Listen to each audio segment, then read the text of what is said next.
La iglesia no es solamente de una sola persona, la iglesia es de todos nosotros. Todos somos parte de la iglesia, amén. Amén. Todos somos parte de la iglesia. Y qué bueno tener una iglesia. Qué bueno tener hermanos que se preocupen por uno. Qué bueno tener personas que oran por ti. Que cuando estás enfermo pueden atenderte, pueden ayudarte, pueden orar por ti, te pueden visitar, te pueden hacer sentir que no estás solo, sola. Y esa es la bendición de tener una iglesia. Hay personas que dicen, oh, yo no creo en la iglesia, yo amo a Jesús, pero no quiero saber nada con la iglesia, no tengo tiempo para la iglesia, no tengo tiempo para ella. Imagínate que alguien que te conoce te diga, yo contigo podemos salir, podemos disfrutar, pero con tu esposa no quiero saber nada de ella. ¿Qué harías con esa persona? Bueno, muy simple, si no quieres saber nada de mi esposa, ni quieres invertir tiempo en ella, igual pues tampoco conmigo. ¿Por qué digo esto? Porque la iglesia es la novia de Jesucristo. Amén.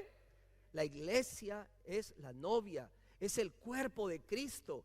Y el Señor ama a su iglesia y Él ha derramado su sangre por la iglesia. ¿Sabes qué es tan? Es el objeto del amor del Señor Jesucristo, su iglesia. Y nosotros tenemos que amarla igualmente. Y ese amor lo demostramos con nuestras actitudes, con lo que hacemos. Y por eso cada domingo estamos hablando de un nuevo desafío que hemos estado presentando. Mi hermano Fernando estuvo aquí el domingo pasado con un tema muy interesante acerca de yo amo mi iglesia sirviendo. Yo digo, yo amo a mi iglesia y sirvo y colaboro y participo y hago mi parte. La palabra del Señor nos dice claramente en el Salmo 133:1, mira cuán bueno y cuán agradable es habitar los hermanos juntos en armonía. Así que yo voy a continuar con esta serie y hoy me toca hablar acerca de ama tu iglesia dando.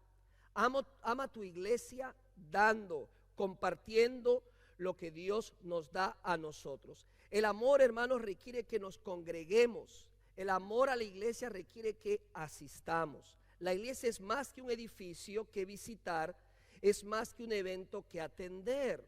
Hay personas que dicen, oh, pero todos somos la iglesia. Sí, es verdad, todos somos la iglesia. Perdón.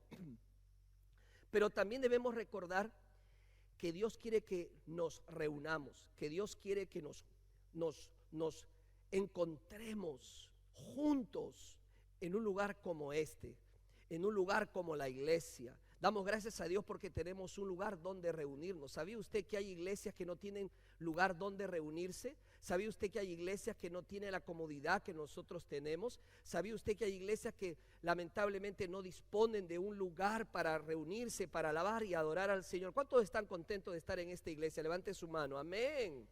Amén. Pero ¿sabes qué más? La Biblia dice que cuando nosotros nos reunimos es como si disfrutáramos de un pedacito de lo que va a pasar en la eternidad cuando nos reunamos todos delante del Cordero de Dios y alabemos y exaltemos su nombre. Es como un poco de lo que disfrutar o probar de lo que va a venir más adelante, porque la Biblia eso es lo que enseña, lo que va a suceder. Mira conmigo Hebreos capítulo 12. Por favor, ve conmigo a Hebreos capítulo 12 y vas a encontrar el versículo 22 aquí lo que dice. Hebreos capítulo 12, versículo 22 en adelante. Hebreos 12, 22 en adelante. Amén. Dice, sino que os habéis acercado al monte de Sión, a la ciudad del Dios vivo, Jerusalén la celestial, a la compañía de muchos millares de ángeles. Dice, a la congregación de los primogénitos que están inscritos en los cielos, a Dios el juez de todos, a los espíritus de los justos hechos perfectos. 24, a Jesús el mediador del nuevo pacto y a la sangre rociada que habla mejor que la de Abel, dice la palabra del Señor. Ahora mira conmigo el versículo 28 y 29. Así que recibiendo nosotros un reino inconmovible, tengamos gratitud mediante ella, sirvamos a Dios agradeciéndole con temor y reverencia, porque nuestro Dios es fuego consumidor. hermanos, llegará un día en que todos estemos delante de la presencia del Señor. ¿Sabes que ya no necesitaremos músicos ese día? Ya los músicos ahora sí me prestan atención. Ya no necesitaremos instrumentos, estaremos todos delante del Señor alabándole y adorándole en persona. Porque así va a ser, todos vamos a adorarle. ¿Cuántos esperan ese día? ¿Cuántos esperan ese día glorioso de estar en la presencia del Señor? ¿Por qué venimos? Venimos para escuchar la palabra de Dios. Hermano, hermana, yo le digo, le ruego, le suplico, le imploro y todo lo demás. Preste atención, algo Dios tiene que decirnos. El domingo pasado yo no pude venir, quería venir, pero no podía por la salud. Pero yo prendí mi celular, ¿verdad? Y estaba viendo, escuchando la palabra que el hermano Fernando estaba compartiendo. Algo Dios tiene que hablarte, algo Dios tiene que enseñarte, algo Dios tiene que decirte. Venimos a escuchar la palabra del Señor. Compartimos la cena juntos, la cena del Señor. Cantamos, hablamos de Dios, nos edificamos mutuamente. Es una bendición tener una iglesia. Hay que cuidarla porque tiene un precio increíble que el Señor ha pagado por ella para disfrutar y estar en la presencia del Señor. Ahora, ¿ustedes quieren saber cuál es el propósito de la iglesia?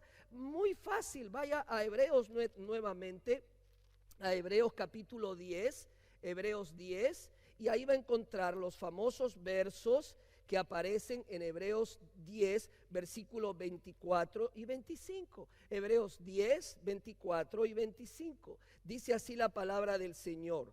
Dice: y considerémonos unos a otros para estimularnos al amor y a las buenas obras. Considerémonos unos a otros, estimularnos al amor y a las buenas obras. Un misionero enseñaba este versículo y decía: a la iglesia venimos para que nos pasen la manito y nos digan: te amamos, te queremos mucho, ánimo. Ok, pero ahora viene el versículo 25. Dice: no dejando de congregarse, como algunos tienen por costumbre, sino exhortándonos, y tanto más cuando veis que aquel día se acerca. ¿Qué dice el pasaje? No dejen de asistir a la iglesia, no dejen de congregarse, no dejen de venir por cualquier cosa que acontezca. Dice: como algunos tienen, se les ha hecho costumbre. ¿Qué es costumbre? ¿Qué es costumbre? Hábito. Se ha hecho un hábito ya no venir a la iglesia. Hermanos, esta pandemia, pero vamos a cambiar, porque siempre le echamos la culpa a la pandemia de todo, ¿verdad? ¿Se ha dado cuenta ahora? Todos los males es por la pandemia. Pasa algo, la pandemia. Todos los males se los achacamos al COVID, ¿verdad? Todo lo que pasa, el COVID. Pero yo me pregunto, si viniera la persecución a este país, ¿qué haríamos como cristianos? ¿Cuál sería nuestra actitud? El COVID, hermanos, sí nos ha cambiado, nos ha afectado, pero ¿y ahora por qué no venimos a la iglesia? Se ha hecho un hábito ya no reunirse en la iglesia, ya no congregarse. Y dice: sino exhortándonos, y tanto más cuando veis que aquel día se acerca. Exhortándonos, ¿verdad? A veces pensamos, decimos, exhortar es agarrar la Biblia y darle de bibliazos al hermano. No, exhortar es animar, es usar la palabra del Señor para decirle: vamos, sigamos, cambiemos, mejoremos. Este misionero decía: el 24 nos dice pasémonos la mano, y el 25 hay que a veces darnos un peñisconcito, ¿verdad? Para que nosotros reaccionemos. Tenemos que venir a la iglesia. Durante el COVID, hermanos, muchos nos dimos cuenta de cuán importante es la iglesia, cuán valiosa es. Si no la extrañas, y si me estás viendo, me dirijo a aquellos que, pudiendo asistir a una iglesia, no lo hacen, ¿ok? Porque hay algunos que quieren, pero no pueden porque no tienen un lugar donde ir por la pandemia, está cerrado. Pero si no extrañas la iglesia, debes preguntarte cómo está tu vida espiritual. ¿En serio? No, en serio. Si no extrañas la iglesia, pregúntate cómo está mi vida espiritual. Porque jamás puede reemplazar ver un servicio en línea que el estar en la iglesia y estar juntos congregándonos. Reconoce que necesitas la iglesia y ella te necesita a ti. Cada vez que no asistes a la iglesia, eso hace un impacto en tu salud espiritual. Repito, cada vez que no asistes a la iglesia, eso trae un impacto en tu salud espiritual. No te puedes imaginar cómo impacta tu vida. Mire, hay personas con las cuales yo me encuentro que no vienen a la iglesia y ¿sabes qué me dice? Mi vida ha cambiado, no para bien, para mal. He dejado de asistir a la iglesia y siento que estoy lejos de Dios. Siento que estoy separado de Dios. ¿Cuántos entienden lo que estoy diciendo? ¿Por qué? Porque la iglesia es importante para nuestro crecimiento espiritual. Pero déjame decirte algo más. Para eso, es muy importante, estaba leyendo el libro Love Your Church de Tony Merina. Ama tu iglesia de Tony Merina, que se lo recomiendo que lo lea. Él dice, hay que santificar el sábado. ¿Para qué? Para tener un impacto el día domingo. ¿Qué significa santificar el sábado? Muchas veces nosotros lo que hacemos es usar nuestro sábado para muchas cosas e incluso llegamos tan tarde a casa o nos quedamos viendo televisión y toda la familia a veces se levanta el domingo tan cansada que dice, hoy no vamos a la iglesia. Tenemos una ventaja, que nuestro servicio empieza ¿a qué horas? ¿A qué hora empieza?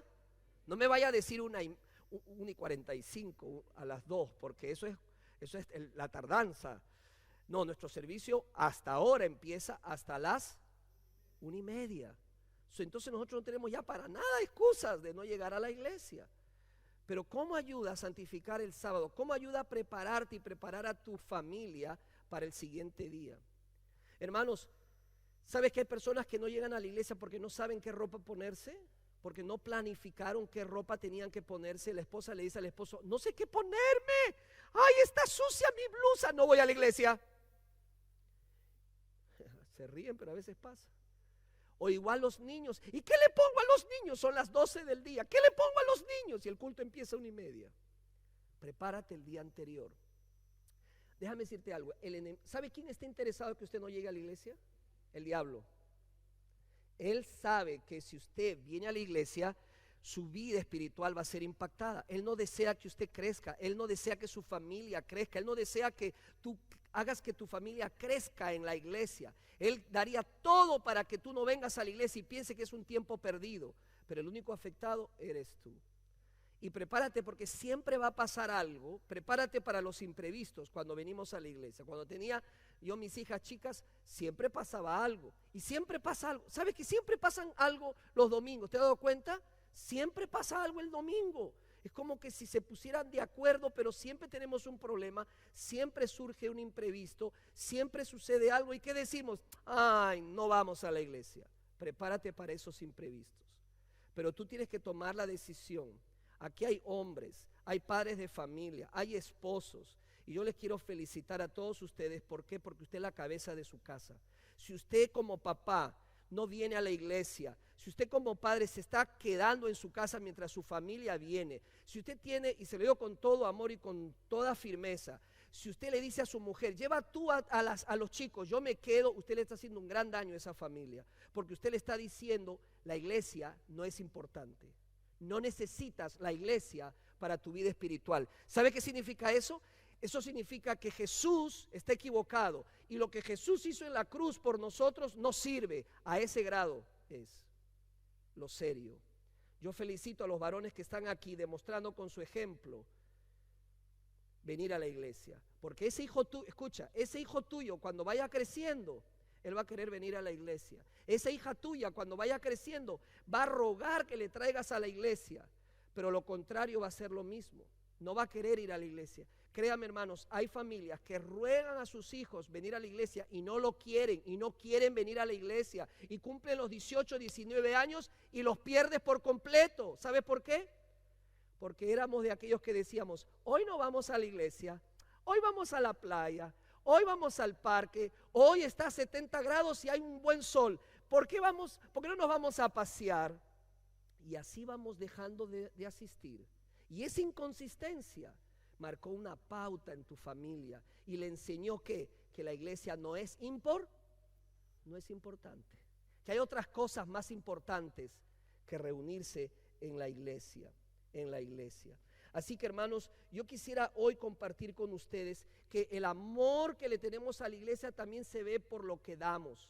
Ama a tu iglesia dando, así se llama el mensaje de hoy. Y quiero para eso llevarles a Hechos capítulo, porque todo lo que he hablado fue la introducción. Dios puso eso en mi corazón. ¿Amén? ¿Cuántos dicen amén?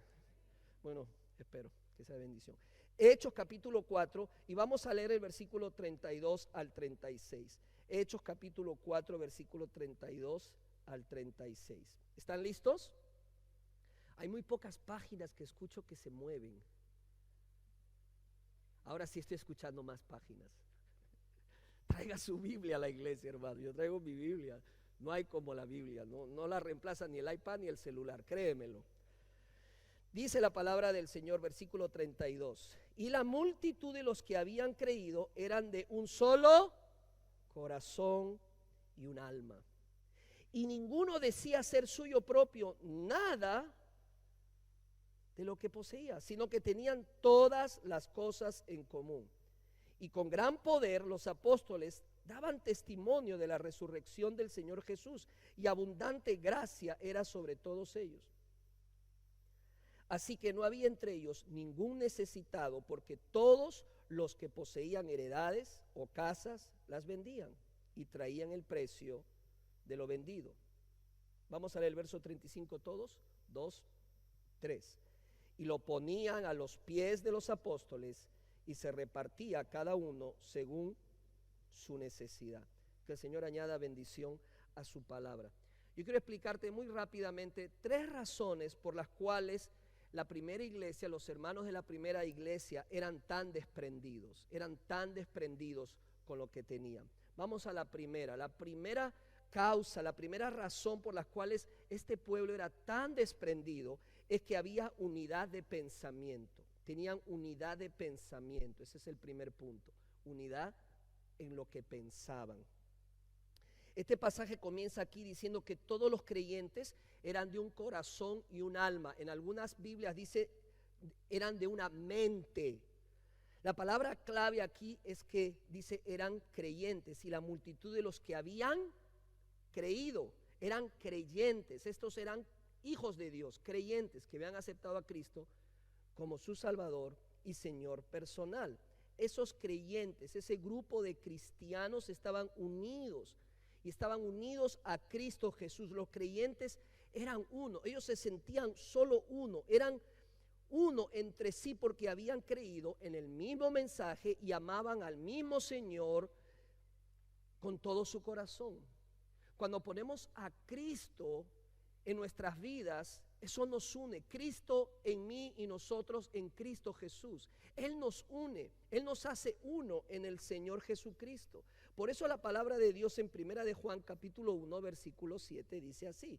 1 de Juan 1:7.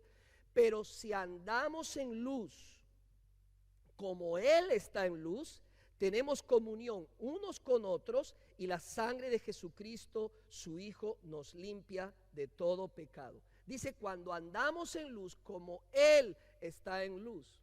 Déjeme decirle algo. Cuando yo ando con Cristo, cuando yo tengo comunión con Cristo, entonces tengo comunión con los demás. O sea, mi relación con Dios va a afectar mi relación con otras personas. Eso es innegable. A veces empezamos a pensar y discutir por qué vienen los pleitos, los líos, las divisiones. Muchas veces la razón es porque no estamos andando en luz. Nuestra relación con Dios no es correcta. Hay una separación, no estamos andando con el Señor. No tenemos el poder, la fuerza del Señor, la sujeción del Señor. Menos vamos a querer estar bien con los demás. Hay matrimonios que llegan a la consejería, a la oficina pastoral y dicen, pastor, tenemos problemas matrimoniales. Él tiene la culpa. Y ella le dice, no, tú tienes la culpa. Él le dice, no, tú tienes toda la culpa. Ella le dice, no, tú tienes toda la culpa. Y se pasan la pelota, ¿quién tiene la culpa? Pero cuando uno va conversando con ellos, le pregunta, ¿están leyendo su Biblia? No. ¿Están orando juntos? No. ¿Vienen a la iglesia con regularidad? No. ¿Entran a las clases dominicales los días domingos? No. ¿Cómo podemos esperar que ese matrimonio funcione bien si su comunión con Dios no está en orden? El que anda en luz como Él está en luz, dice la palabra del Señor, tenemos comunión unos con otros. Tenemos comunión unos con otros. Mi relación con Dios afecta mi relación con los demás. No podemos pedirnos algo que no tenemos. Si no tenemos una relación con Dios, si no tenemos una comunión estrecha con el Señor, muy probablemente nuestras relaciones van a estar resquebrajadas. Van a haber separación, diferencias, van a haber división, separación entre nosotros. Esto es importante, hermanos. Leí el caso de un hombre que estuvo varado en una isla por mucho tiempo hasta que por fin lo rescataron. Durante ese tiempo él construyó 3 casas. Para él eran las más importantes. La primera era su propia casa, donde él dormía, donde él comía, donde él hacía todo. La segunda era una iglesia. Él había construido una iglesia. Y la tercera era otra iglesia donde él había asistido, pero donde él había salido desilusionado y herido.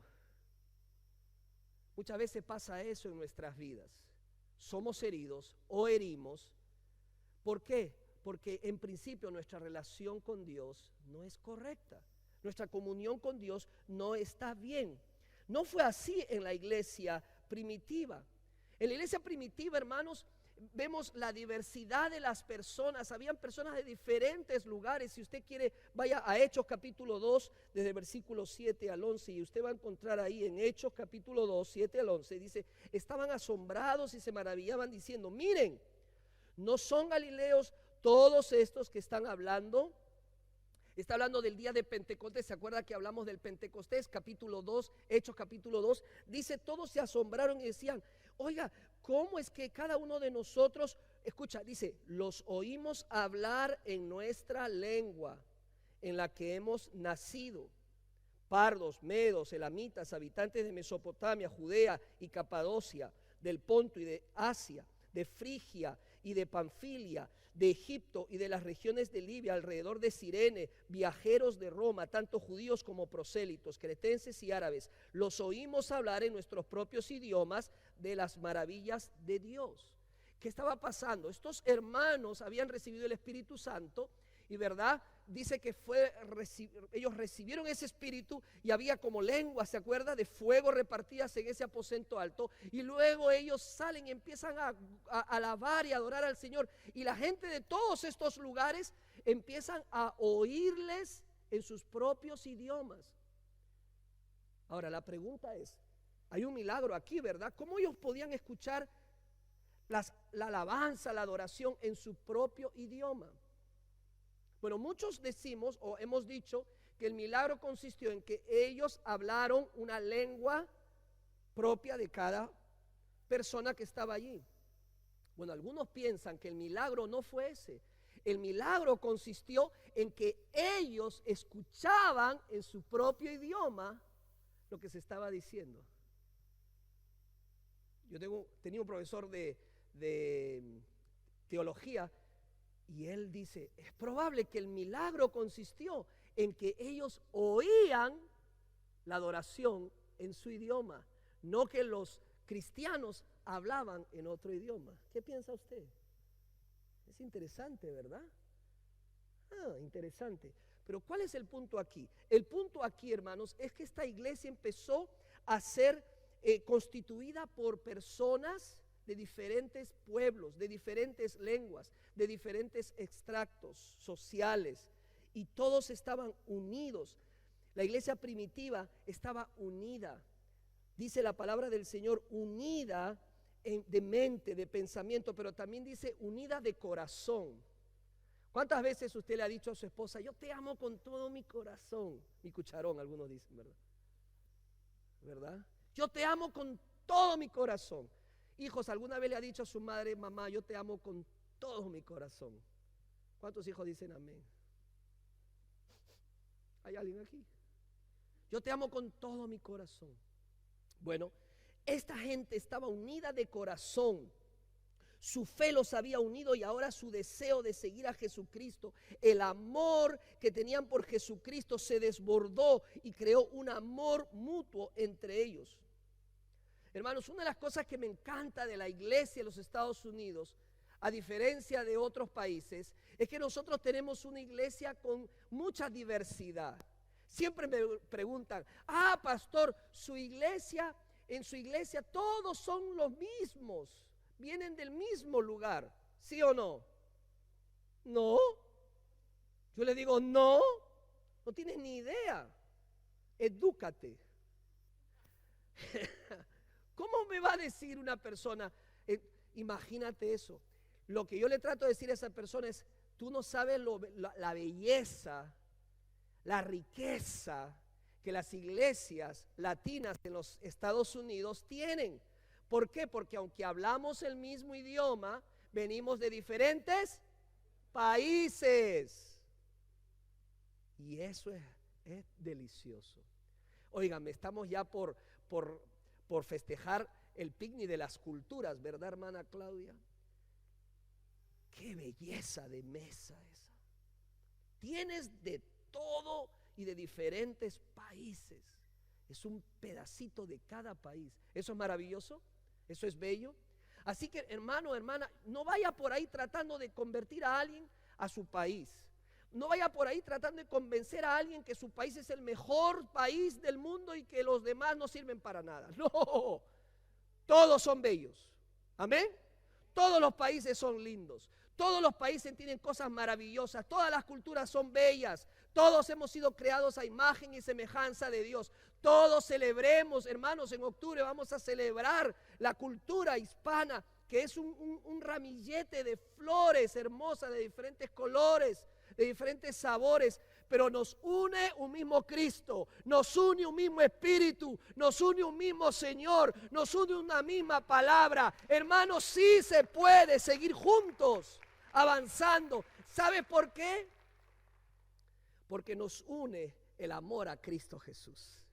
Nos une la pasión que tenemos por Jesucristo. Si tú amas a Cristo, yo amo a Cristo, ya estamos unidos. Porque tenemos un mismo sentir, un mismo pensamiento, un mismo deseo de nuestro corazón. Esta iglesia estaba unida en su pensamiento y de corazón. Pero no solamente a eso se debe que eran desprendidos. En segundo lugar, había unidad en misión. Había unidad en misión. ¿Me escuchan? Había unidad en lo que hacían. Mira el versículo 33 conmigo. Dice, y con gran poder los apóstoles daban testimonio de qué. ¿De qué? Hechos capítulo 4, versículo 33. Dice, y con gran poder los apóstoles daban testimonio de la resurrección del Señor Jesús, y abundante gracia era sobre ellos.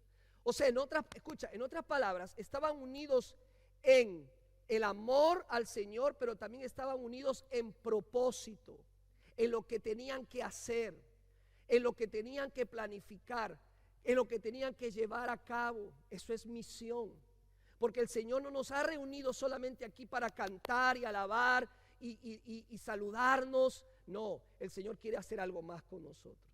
El Señor tiene una misión, y esa misión tenemos que llevarla a cabo. Hermano, escúchame, te lo digo en el nombre del Señor. No se trata solo de ti, no se trata de tu don, no se trata solamente de yo vengo a la iglesia y yo quiero hacer esto, y si no hago esto me enojo y me voy. Eso es egoísmo. Venimos con un propósito para cumplir una misión, para que esa misión se lleve a cabo.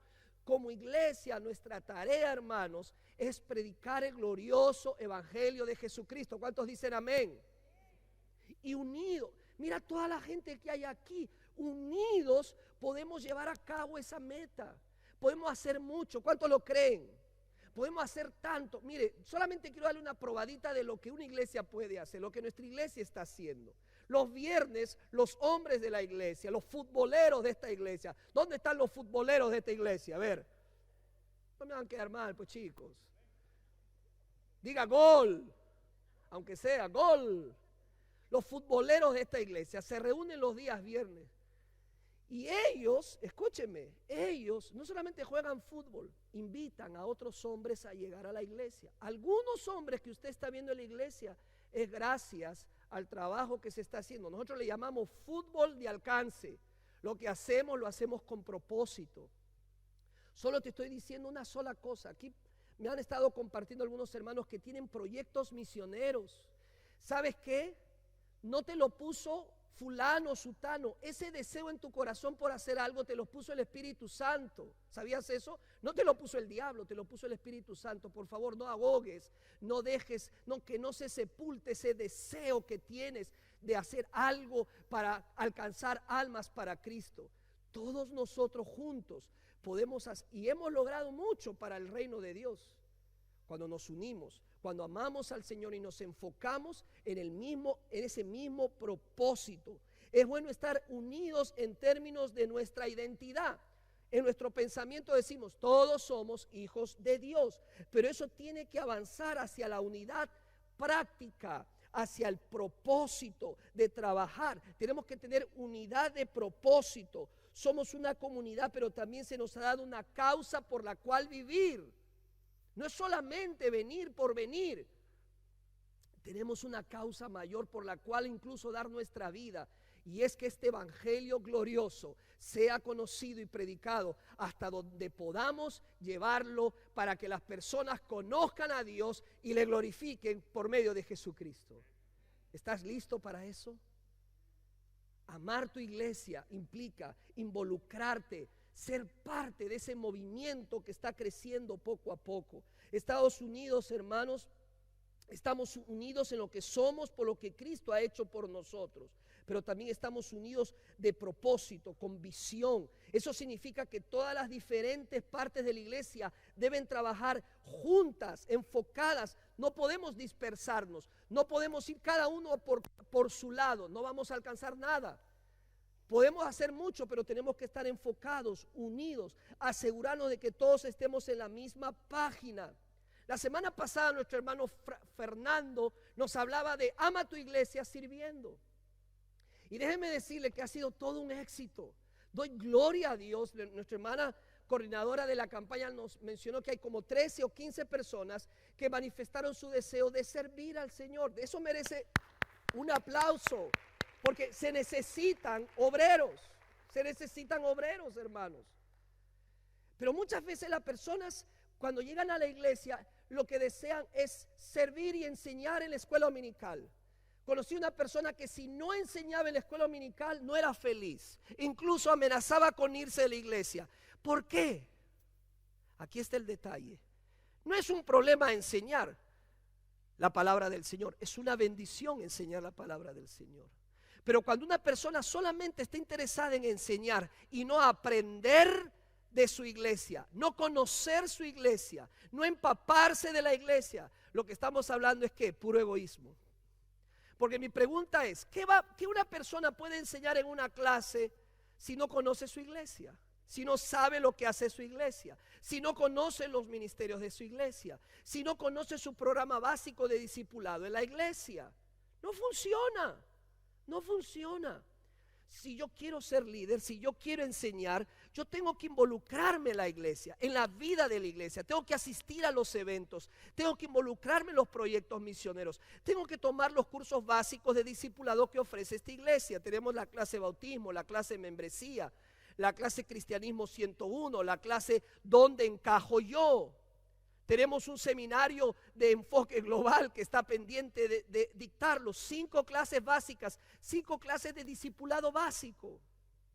¿Cómo yo voy a enseñarle a otros hermanos algo que yo mismo no conozco, que desconozco? ¿Sabías tú que nosotros tenemos una website? Nuestra iglesia tiene una página en la internet. ¿Sabía usted que se ha contratado una persona específicamente para que alimente esa website, para que esté activa en nuestras redes sociales? ¿Hace cuánto no ha entrado a la página de nuestra iglesia? Tiene que entrar, tiene que involucrarse. Eso es amar a la iglesia. Yo no solamente digo yo amo a la iglesia de palabra, la amo con mis hechos. ¿Sabía usted que tenemos una plataforma que se llama Rian?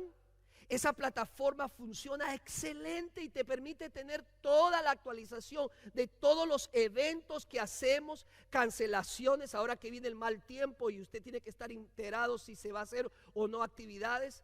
La tenemos. La iglesia americana paga un montón de dinero para que esa plataforma esté activa. ¿Y sabes qué nosotros decimos? No tengo, no deseo. No, hermanos. Tenemos que activarnos y tenemos que hacer uso de todos estos recursos maravillosos. Al final del servicio, nuestra hermana Nidia, coordinadora con nuestra hermana Gladys, van a estar esperándolos allá al final. Si usted está interesado en activar, que es gratuita esta cuenta de Rian, esta aplicación, acérquese, pregunte. Incluso usted puede diezmar y ofrendar a través de Rian. Yo lo hago así, yo no me tengo que preocupar de, uy, me olvidé mi diezmo y no lo traje. Todo eso tiene esta iglesia para usarlo, para sacarle provecho.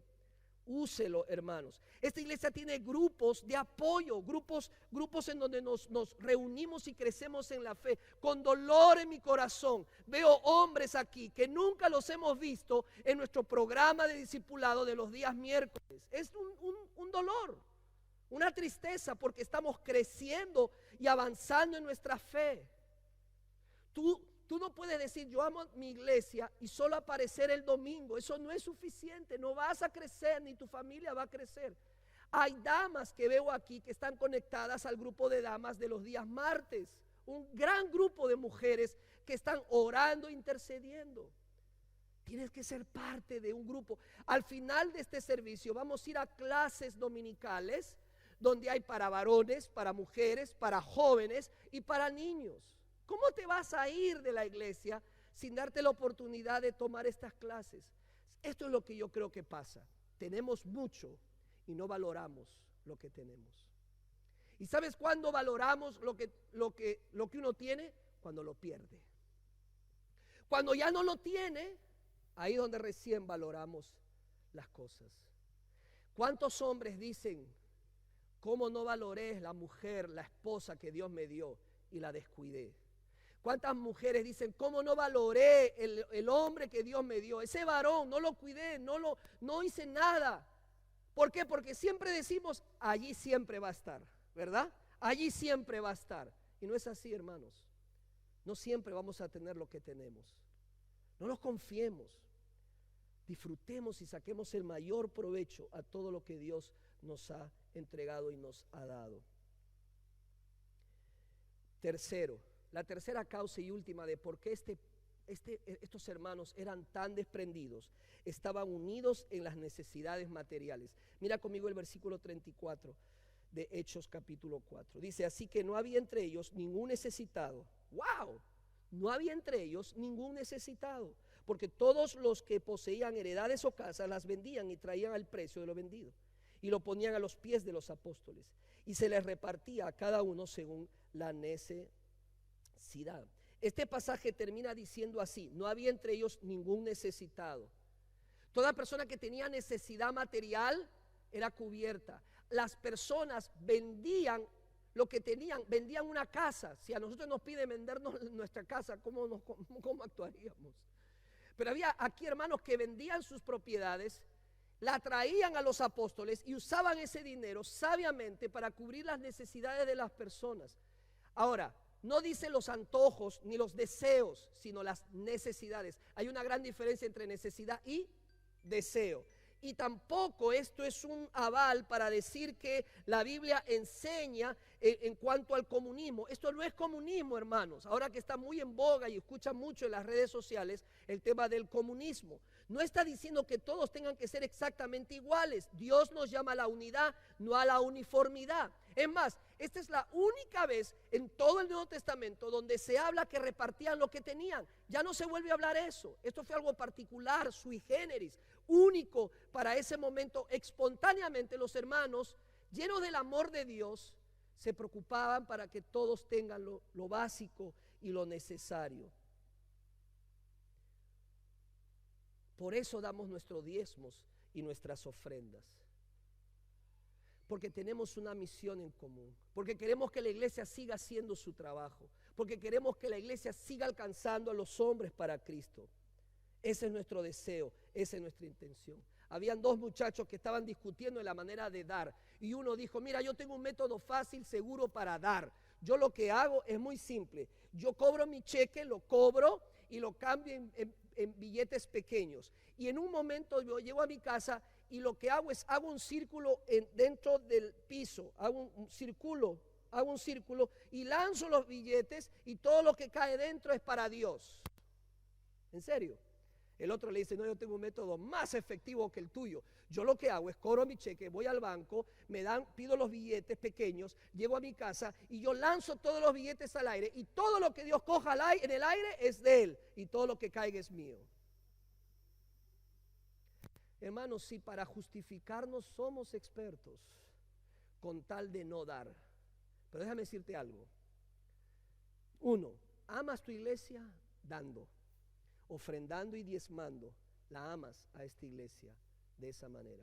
2, diezmamos y ofrendamos porque como dice la palabra del Señor claramente en la Escritura, es una muestra de que Dios es más importante que todo, aún del dinero. Dios es más importante en mi vida. Eso dice Proverbios capítulo 3, versículos 9 y 10. Proverbios capítulo 3, versículos 9 y 10. Dice, demuéstrale a Dios que para ti Él es lo más importante. Dale de lo que tienes y de todo lo que ganes. Así nunca te faltará ni comida ni bebida. Y Deuteronomio 14, 23 nos habla de que el dar el diezmo y la ofrenda es una manera de aprender a temer a Dios y ponerlo en el primer lugar de tu vida. Deuteronomio capítulo 14 y verso 23. Y el famoso versículo Malaquías 3:10, donde dice, traigan íntegro, no una parte, íntegro el diezmo para los fondos del templo. Así habrá alimento en mi casa, pruébeme en esto, dice el Señor Todopoderoso. Y vean si no abro las compuertas del cielo y derramo sobre ustedes bendición hasta que sobreabunde.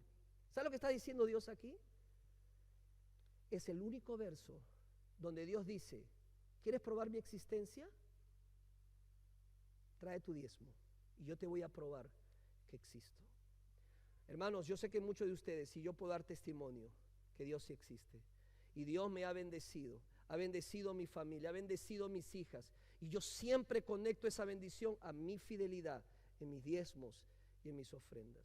La otra vez se armó un gran debate que decían, los líderes de la iglesia, los pastores tienen que dar diezmo. Y yo dije, claro que sí. Tienen que dar diezmo, porque somos los primeros, no solamente en enseñarle al pueblo, sino que además somos los primeros que salimos bendecidos. Jamás le ganaremos a Dios en el dar. Siempre nos dará más de lo que nosotros le damos. Si usted es fiel al Señor en sus diezmos y ofrendas, Él honrará tu fe y tu fidelidad. Bendecirás a tu iglesia y bendecirás el reino de Dios. A veces no entendemos lo que es pobreza y riqueza. Yo quiero invitar a un joven que pase adelante, con esto vamos a acabar. Y este joven va a leer una historia de hace muchos años, pero es tan impactante, y yo le pedí que lo leyera a él porque lo narra un jovencito también. Yo quisiera que usted escuche, porque la próxima vez que usted diga, ¿soy pobre o no soy pobre? Bueno, muchos dicen que si vivimos de esta parte, ven hijo, muchos dicen que si vivimos de esta parte del mundo, somos ricos. Pero también sabemos que aquí cuesta todo muy caro, ¿sí o no? La renta cuesta. Y todo lo que uno recibe, ¿sabe qué es esto, verdad? Se va. Pero eso no es excusa. Tenemos lo suficiente y damos porque amamos a Dios y amamos nuestra iglesia. Ven, hijo, por favor, si puedes leer esta historia, te lo voy a agradecer. Si me dan volumen aquí, les agradezco. Adelante. Dios les bendiga, hermanos. Hoy me voy a leer una historia que es muy bonita y me inspiró a mi vida. Nunca olvidaré la Pascua de 1946. Yo tenía 14 años, mi hermana pequeña Osi tenía 12 y mi hermana mayor Darlene 16. Vivíamos en casa con nuestra madre y los cuatro sabíamos lo que era vivir sin muchas cosas. Mi papá había muerto 5 años antes, dejando a mamá con 7 niños pequeños que criar y sin dinero. En 1946, mis hermanas mayores se casaron y mis hermanos se habían ido de casa. Un mes antes de la Pascua, el pastor de nuestra iglesia anunció que llevaría una ofrenda especial de Pascua para ayudar a una familia pobre. Les pidió a todos que ahorraran y dieran con sacrificio. Cuando llegamos a la casa, hablamos sobre lo que podíamos hacer. Decidimos comprar 50 libras de papas y vivir de ellas durante un mes. Esto nos permitía ahorrar $20 de nuestro dinero para comestibles para la oferta. Luego pensamos que si manteníamos las luces apagadas tanto como fuera posible y no escuchábamos la radio, ahorraríamos dinero en la factura de la electricidad de ese mes. Darlene concibió la mayor cantidad posible de trabajos de limpieza de casa y jardines, y ambos cuidamos de todo lo que pudimos. Por 15 centavos podremos comprar suficientes lazos de algodón para hacer agarraderas para vender por $1. Ganamos $20 en el agarradero.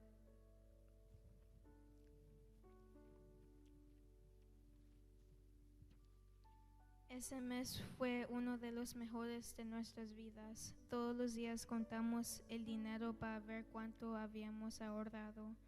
Por la noche nos sentábamos en la oscuridad y hablábamos de cómo la familia pobre iba a disfrutar el dinero que la iglesia les daría. Teníamos alrededor de 80 personas en nuestra iglesia, así que pensamos que cualquier cantidad de dinero que tuviéramos para dar, la ofrenda seguramente sería 20 veces mayor. Después de todo, todos los domingos el pastor les había recordado a todos que ahorraran para la ofrenda del sacrificio. El día antes de la Pascua, Ozzy y yo caminamos hasta la tienda de comestibles y conseguimos que el gerente nos diera 3 billetes de $20 y un billete de $10 por todo nuestro cambio. Corrimos todo el camino a la casa para mostrárselo a mamá y dárselo. Nunca antes habíamos tenido tanto dinero. Esa noche estábamos tan emocionados que apenas podíamos dormir. No nos importaba que no tuviéramos ropa nueva para Pascua. Teníamos $70 para la ofrenda de sacrificio para dar a una familia pobre. Apenas podíamos esperar para llegar a la iglesia. El domingo por la mañana llovía fuertemente. No teníamos paraguas y la iglesia estaba a más de una milla de nuestra casa, pero no parecía importar cuán mojado llegaríamos a la iglesia. Darlene tenía cartón en sus zapatos para llenar los agujeros. El cartón se partió y sus pies se mojaron, pero nos sentamos en la iglesia con orgullo.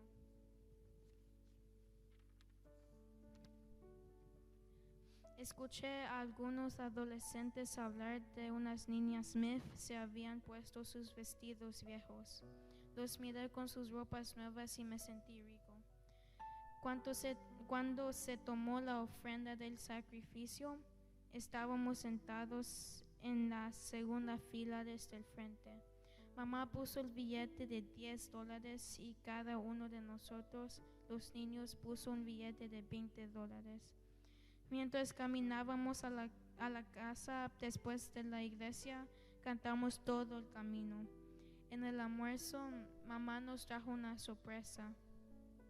Había comprado 1 docena de huevos y nosotros habíamos cocido huevos de Pascua con nuestras patatas fritas. A última hora de la tarde, el ministro llegó en su coche. Mamá fue a la puerta, habló con él por un momento y luego regresó con un sobre en la mano. Le preguntamos qué era, pero ella no dijo una palabra. Abrió el sobre y cayó un montón de dinero. Había 3 billetes de $20, uno de $10 y 17 billetes de $1. Mamá volvió a poner el dinero en el sobre. No hablamos, solo nos sentamos y miramos al suelo. Habíamos pasado de sentirnos millonarios a sentirnos como una pobre basura blanca. Los niños teníamos una vida tan feliz que sentimos lástima por cualquiera que no tuviera nuestra madre, como un padre y una casa llena de hermanos y hermanas y todos los niños visitándonos constantemente. Pensamos que era divertido compartir cubierto y ver si teníamos la cuchara o el tenedor esa noche. Teníamos 2 cuchillos que pasamos a quien lo necesitara. Sabía que no teníamos muchas cosas que otras personas tenían, pero nunca pensé que éramos pobres. Ese día de Pascua descubrí que sí. El ministro nos había traído el dinero para la familia pobre, así que debimos ser pobres.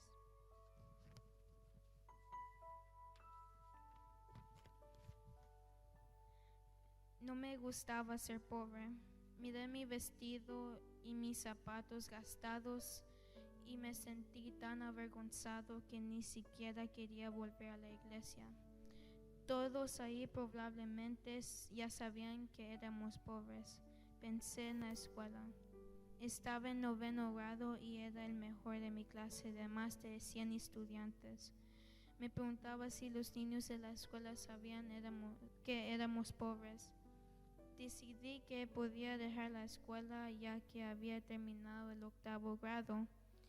Eso era todo lo que exigía la ley en ese momento. Nos sentamos en silencio durante mucho tiempo. Luego oscureció y nos fuimos a la cama. Toda esa semana las chicas fuimos a la escuela y volvimos a casa y nadie habló mucho. Finalmente el sábado mamá nos preguntó qué queríamos hacer con el dinero. ¿Qué hacían los pobres con el dinero? No lo sabíamos. Nunca habíamos sabido que éramos pobres.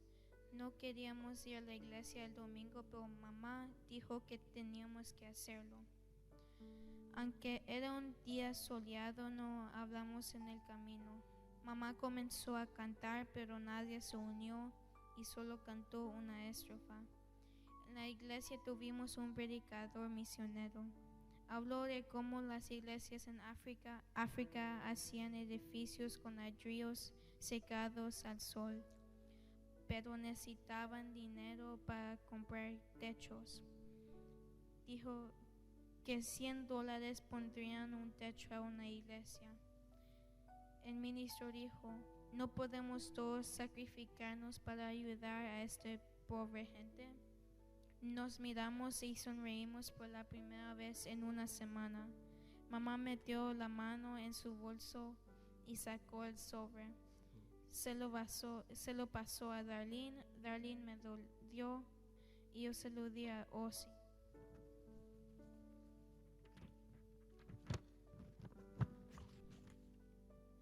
Ozzy lo puso en la ofrenda. Cuando se contó la ofrenda, el ministro anunció que era un poco más de $100. El misionero estaba emocionado. No esperaba una ofrenda tan grande de nuestra pequeña iglesia. Dijo a nuestro pastor, debes tener gente rica en esta iglesia. De repente nos sorprendió. Habíamos dado 87 de ese poco más de $100. Éramos la familia rica de la iglesia. ¿No lo había dicho el misionero? Desde ese día no he vuelto a ser pobre. Este mensaje inspiró a mi vida porque no podemos ser no ricos en el mundo, pero somos ricos en el Señor. Entonces es bueno dar ofrenda porque Dios te va a multiplicar a su vida. Que Dios te bendiga, hermanos.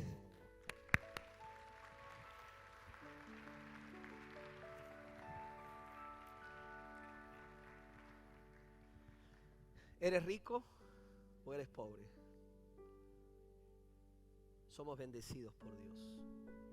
Dar de lo que hemos recibido. Y por eso quiero invitar al hermano Santiago que va a tener una oración por los diezmos y las ofrendas. Preparemos nuestro corazón y amemos nuestra iglesia dando de lo mucho que el Señor nos ha dado.